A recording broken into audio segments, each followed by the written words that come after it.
Stand by. Okay. The last time I came here, I don't know. Okay, we're live. I was interviewed. All right, okay, we'll start again. Hey, I think we are ready. Thank you so much, everybody, for joining us on Africa 54 live on Facebook. Here in the studios of the Voice of America, I'm joined by Kenya's Deputy President, William Ruto. Honorable William Ruto, thank you so much for making it to the Voice of America. Thank you very much. We're so happy to have you live on Facebook. Let's deal with the issues of the day. You are running for the top seat in Kenya on August 9th, right? That's correct. What's your vision for Kenya? Why do you want to become the next president of Kenya? It's my belief that Kenya is at a point in the journey of a nation that requires decisive, firm, focused, and visionary leadership. And I believe that I have the qualities to take Kenya to the next level. I and my team, we have developed a plan, and we have a track record. I have been deputy president for 9 years. I have clarity in where this country is. I have clarity on where it should go from here. There are things we have done over the last 9 years that have given me the persuasion that indeed we can make Kenya a different country in a very short while. Let's digest that for a little bit, Deputy President. I am very confident because that Kenya can go to the next level. You have a vision, and you have been Deputy President for the last 9 years. Correct. What are the things that didn't go well that you feel once you become the President of Kenya, you will make right? Precisely. When we came into office in 2013, we set about going to build a foundation. And that foundation, we appropriated that we needed to build a solid foundation of infrastructure, of training, of energy distribution. On the foundation of infrastructure, we built 700 kilometers of rail. We built 10,000 kilometers of tarmac. We've generated and distributed electricity to 8.5 million people. And we have built, apart from secondary education, we've built training for skills and competences with 170 technical training colleges. It is on that foundation that I believe the takeoff for Kenya is now ready.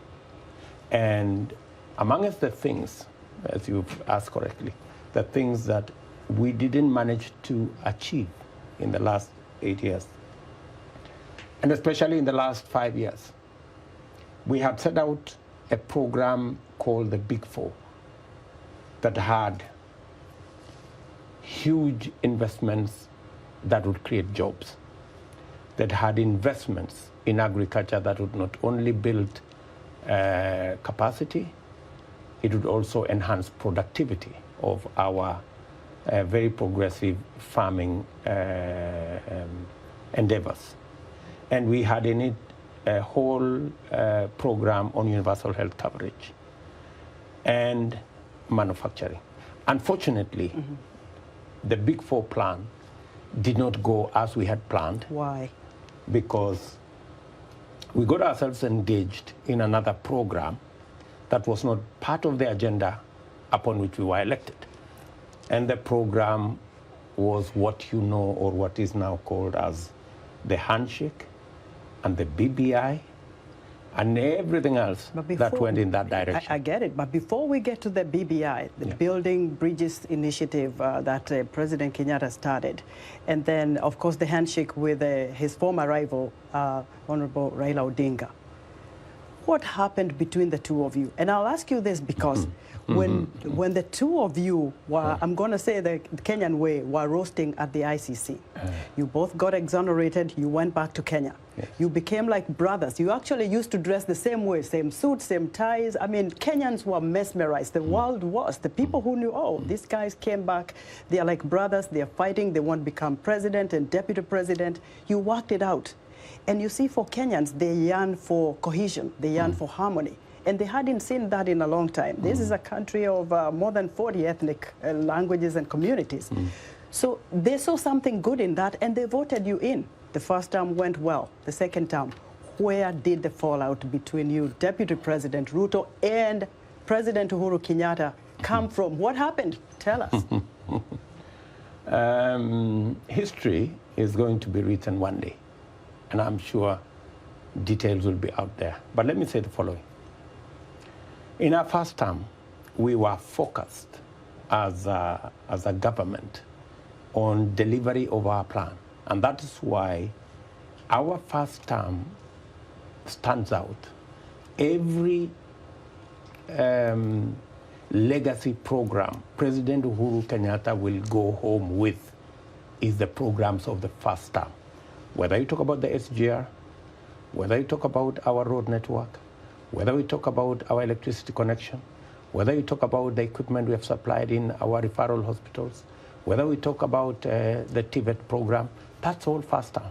Fine, but what happened? Second term, because we got a lot of stuff we need to get. Second term, we got ourselves engaged in this handshake that was built to be an exercise to bring people together. And as President Kenyatta has said, I was briefed. President Kenyatta informed me. In fact, before Raila Odinga engaged President Kenyatta, he tried to engage me. And it's in the public domain. But is there anything wrong to build bridges? Absolutely. There is no Wasn't that problem. a good thing? Like, reach out to the opposition, build Kenya? There was no problem. But the things we had agreed upon as forming part of the handshake, it mutated into something else. We didn't discuss, for example, that it would be an exercise to kill the opposition and to kill oversight. We didn't discuss, for example, that members of the ruling party would be jettisoned so that members of the opposition can occupy committees in parliament. We didn't agree, for example, that this was an exercise in changing the constitution. And we didn't agree that this was an exercise in succession. So the only issues that you did not agree with... So everything we didn't agree with became the handshake, except for the things we had agreed upon. In fact, I had been informed that Raila Odinga had agreed that he wanted to be facilitated to retire. And I remember asking, really? Do you expect? We know Raila Odinga and we know his games.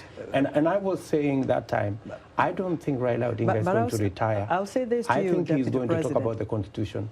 And every fear that I had has come to be. I'll say this to you, Deputy President Ruto.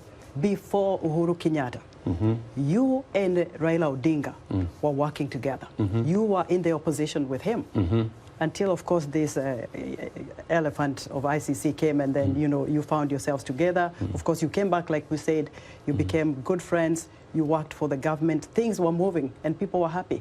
But things didn't go well. So the two of them have been your friends. But now, you're not. And it is so clear and by the language. It doesn't look that way. And for your information, Esther, we started ODM, all of us together. President Kenyatta, myself, Raila Odinga, and many others. Okay. Right? So as to being on the same side, yes, we've been on the same side. But when you work with people, then you discover there are people you can work with, and there are people you can't work with. And I have absolutely no problem with the handshake. The only problem I have with it is it became what we didn't agree it to be. And in the process, the people of Kenya lost. Okay. We lost the opposition, we lost the ruling party, We lost our government. We lost the Big Four plan. We lost direction. And because you lost direction, Kenyans lost direction. Let me tell you the bigger biting issues, because look, I come from there. We have families there. You know how it is here in America. You're going to meet the diaspora, they probably will confront you with the same kinds of questions.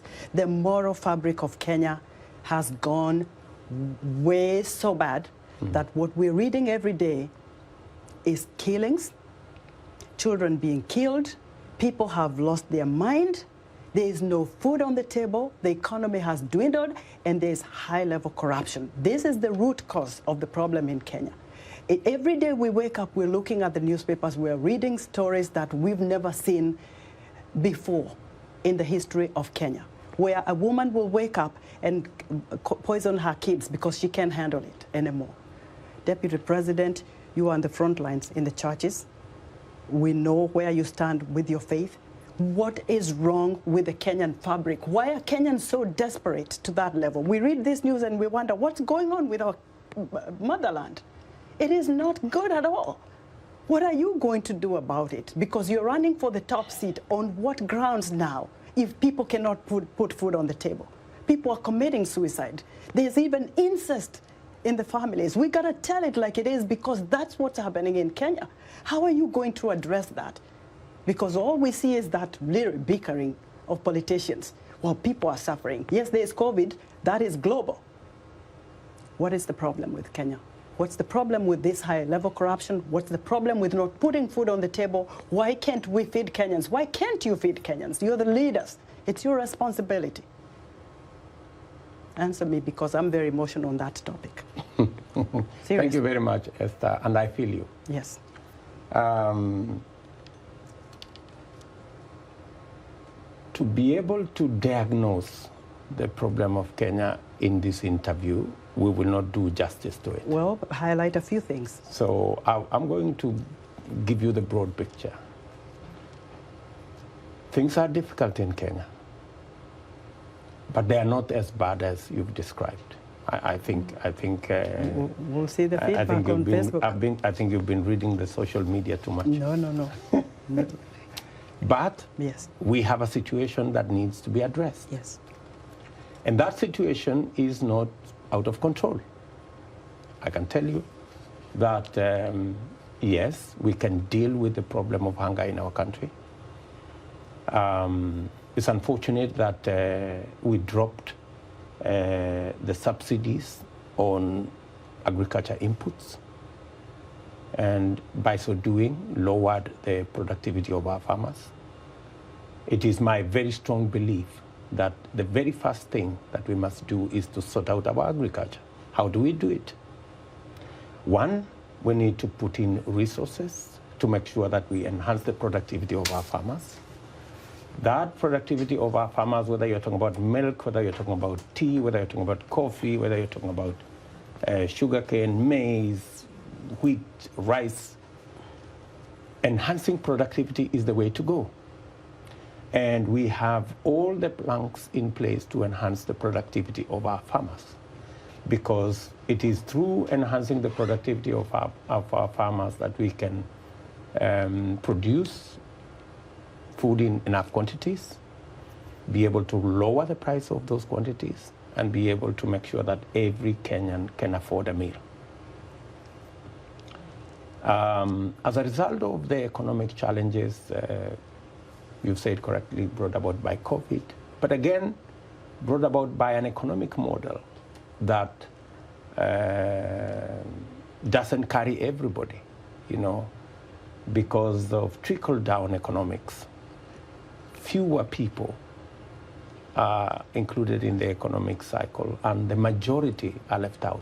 So, and that is why we are proposing, the team that myself, Musalia Mudavadi, Moses Wetangula, and many other Kenyans lead, are proposing a bottom-up economic model that puts money in people's pockets. And that takes me and it is an innovation, and it is a realization that even in this country, they believe that the trickle-down economic model hasn't worked. Okay. I heard Joe Biden 2 days ago say exactly that. I hear that, Deputy President. So that brings me to your moniker, the Hustler Nation.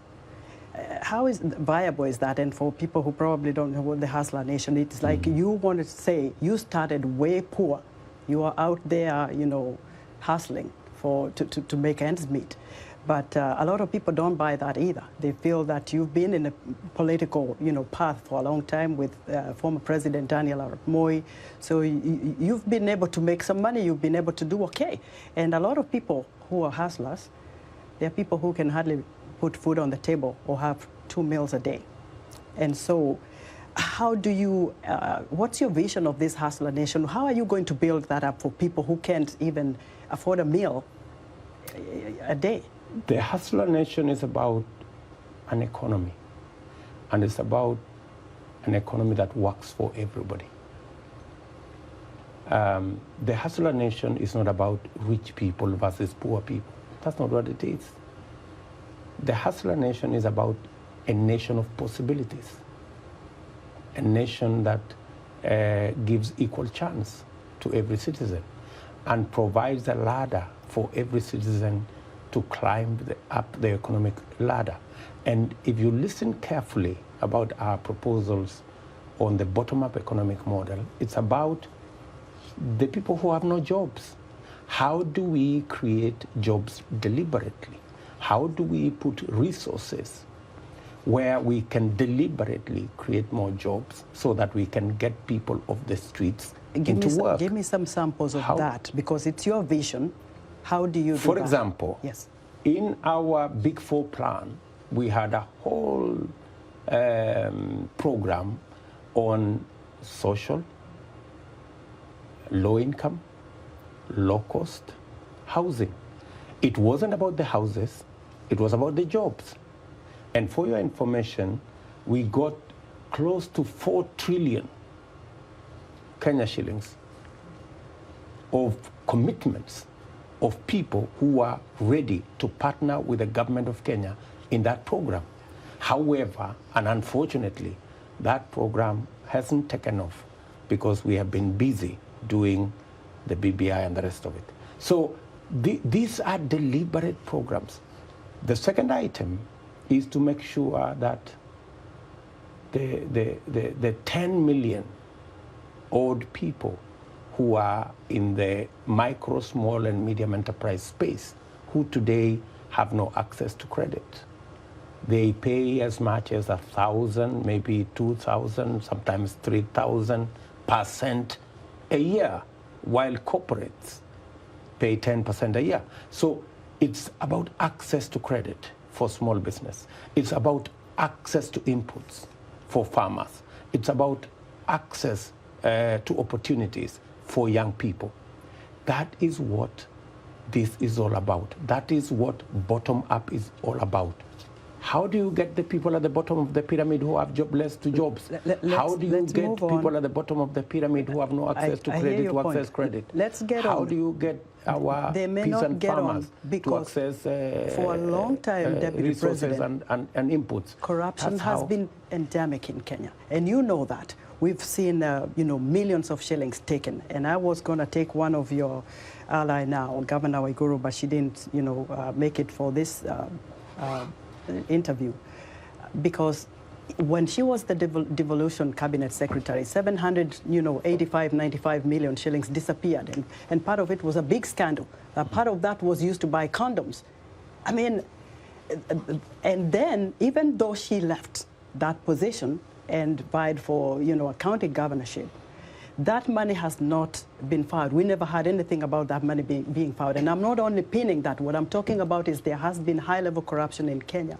How do you counter that to make sure this kind of money you are looking for, to bring back the economy, to put money and food on the table of Kenyans, can be found? How are people going to be held accountable for this? And where do you get back that money from? Esther, you have said it. Corruption eats away the soul of our nation. And our proposal on dealing with corruption is not to point fingers. It's not to personalize. it is not me versus you. It is ensuring that we institutionalize the fight against corruption. Corruption should not be a tool for political contest. Corruption should be a fight to protect the resources of the Kenyan people. And our proposal is threefold. Number one, there is absolutely no reason why the Judiciary Fund has not been operationalized. There is absolutely no reason why court cases take anywhere to 15 years, whether it's corruption cases, whether it is disputes. The first item that we are proposing as Kenya Kwanza is to make sure that we operationalize the Judiciary Fund that is in the Constitution. There is absolutely no reason. So if you get the top seat, you're talking about fighting corruption, right? Yes. How do you plan to act swiftly? What do you need to do to act swiftly to make sure that even the cases that have been pending, the money that disappeared, can come back? The Judiciary Fund is something that can be operationalized within the first 100 days. That will give financial independence to our judiciary so that our judiciary can discharge their mandate in accordance with the Constitution, make sure that the people who pilferage corruptly public resources are not only held to account, but speedily so. The second item is to ensure that investigations and working on cases is worked on by the independent institution, and that institution must have financial independence. Today, the IG, the DCI, and all the investigative agencies in the criminal justice system have to wait for resources from the Office of the President because they do not have an independent Deputy President. I know because appointing an independent accounting officer. Yes. So an independent budget to an independent institution, it's already in the Constitution. Yes. It is not any invention you are going to make. That way we can hold everybody to account. And lastly, yes, we must have an accountable executive by making sure the oversight responsibility of the legislature is not compromised in any way. So, today, that is we're almost wrapping up, so I want compromised. Yes, I want you to get seriously. Into, yes, because of the confusion there is between who is in government, who is in the opposition. Nobody is nowhere.